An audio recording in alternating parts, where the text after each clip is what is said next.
Hello friends, এই ভিডিওতে মাধ্যমিক 2025-এর জিওগ্রাফি প্রবাবল সেট নিয়ে মডেল সেট নিয়ে আলোচনা করছি। 20টা মডেল সেট। সো ভিডিওটা ভেরি ইনফরমেটিভ হবে।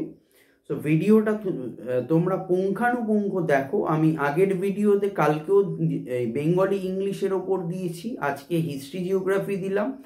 ডে টু ডে লাইফে আমি প্রতিদিন তোমাদের কিছু না কিছু সাবজেক্টসের ওপর ভিডিও দিচ্ছি। সো চ্যানেলটা তোমরা অবশ্যই ফলো করো এবং চ্যানেলটি সাবস্ক্রাইব করে রাখো, পাশের বেল আইকনটি প্রেস করে রেখো। এই চ্যানেল মারফত ক্লাস 10-12 কম্পিটিটিভ এক্সাম এবং স্পোকেন ইংলিশের বিভিন্ন তোমরা ভিডিও পেয়ে থাকবে। So keep watching this video এবং ভিডিও ভালো লাগলে অবশ্যই একটা লাইক দিও, প্রচুর শেয়ার করো বন্ধু বান্ধবদের মধ্যে যারা মাধ্যমিক ক্যান্ডিডেট 2025-এর ক্যান্ডিডেট আছে। So let's start. Question number 1, উচ্চ ভূমিরূপ সমুদ্রতলে পরিণত হওয়ার প্রক্রিয়া হলো অপশন 1 আরোহণ, 2 অবরোহণ, 3 পর্যায়ন। আনসার ইজ অপশন 3 পর্যায়ন।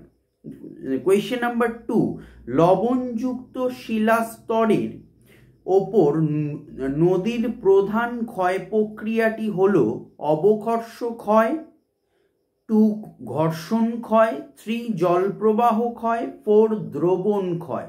আনসার ইজ অপশন 4 দ্রবণ ক্ষয়। কোয়েশ্চেন নাম্বার 3, পৃথিবীর বৃহত্তম নদীদ্বীপ কোনটি? আনসার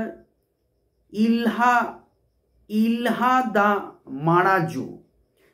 কোয়েশ্চেন নাম্বার 4, রসে মতানে সৃষ্টি হয়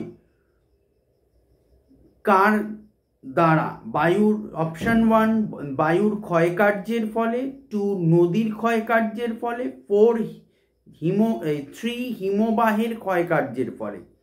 আনসার ইজ অপশন 3 হিমবাহের ক্ষয়কার্যের ফলে।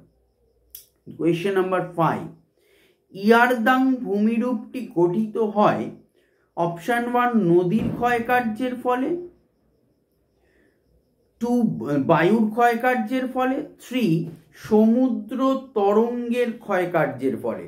আনসার ইজ অপশন 2 বায়ুর ক্ষয়কার্যের ফলে। কোয়েশ্চেন নাম্বার 6, ভারতের বৃহত্তম অঙ্গরাজ্যের নাম? আনসার রাজস্থান। কোয়েশ্চেন নাম্বার 7, ভারতে পশ্চিমী ঝঞ্ঝার প্রভাব পড়ে কোন ঋতুতে? গ্রীষ্ম, বর্ষা, শীত, হেমন্ত।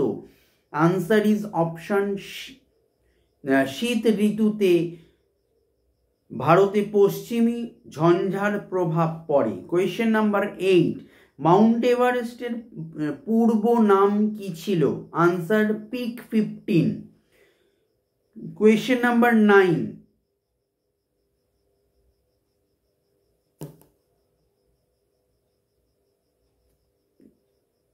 কোয়েশ্চেন নাম্বার 9, ছোটনাগপুর মালভূমির মধ্য পশ্চিম ভাগের যে সমতল পৃষ্ঠদেশ যুক্ত উঁচু অঞ্চল থেকে চারপাশে বহু ধাপ সৃষ্টি হয়েছে তা হলো দাক্ষিণাত্য অঞ্চল, মালব মালভূমি, পাট অঞ্চল।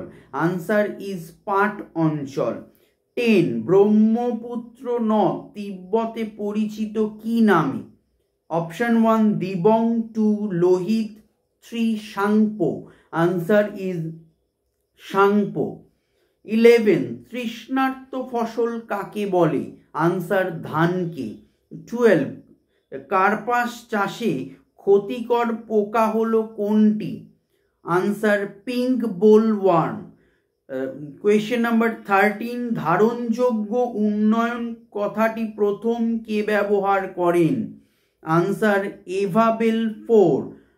কোয়েশ্চেন নাম্বার 14, 2011 সালের আদমশুমারি অনুসারে ভারতের সর্বাধিক জনঘনত্বপূর্ণ রাজ্য কোনটি? আনসার বিহার রাজ্য। কোয়েশ্চেন নাম্বার 15, এবার এই 15 to 20 অবধি বলবো শুদ্ধ অশুদ্ধ, যে মানে ঠিক ভুল বলবো মডেল সেট বলে। রাজস্থানে চলমান বালিয়াড়িকে ধ্রিয়ান বলে, ঠিক। 16 শীতকালীন মৌসুমী বায়ু শুষ্ক হয়, ঠিক বা শুদ্ধ। 17 প্লাবন সমভূমির সৃষ্টি অবরোহণ প্রক্রিয়ার উদাহরণ, অশুদ্ধ বা ভুল। 18 মালনাদ কথার অর্থ পাহাড়ি অঞ্চল, ঠিক বা শুদ্ধ। 19 বনসৃজন মৃত্তিকা ক্ষয় বৃদ্ধি করে, অশুদ্ধ বা ভুল। লাস্ট 20 ভারতের টেক্স সিটি বলা হয় পুনেকে, সঠিক বা শুদ্ধ। এই হলো 20টা বাছাই করা মডেল সেট। নেক্সট ভিডিওতে নেক্সট ডে আবার আমি জিওগ্রাফি আনবো, প্লাস মাধ্যমিকের এনি আদার উইদাউট ম্যাথামেটিক্স আমি সমস্ত সাবজেক্টসেরই ভিডিও, শর্ট কোয়েশ্চেন, বিভিন্ন রকমের যেভাবে যে প্যাটার্নে তোমাদের কোয়েশ্চেন আসে সেভাবেই আমি নিয়ে আসবো। সো ভিডিওগুলো তোমরা দেখো, শেয়ার করো এবং কিছু জানার থাকলে কমেন্ট বক্সে অবশ্যই জানাতে পারো, বলতে পারো। ভালো থেকো, অল দ্য বেস্ট, প্রিপারেশন নাও, বাই।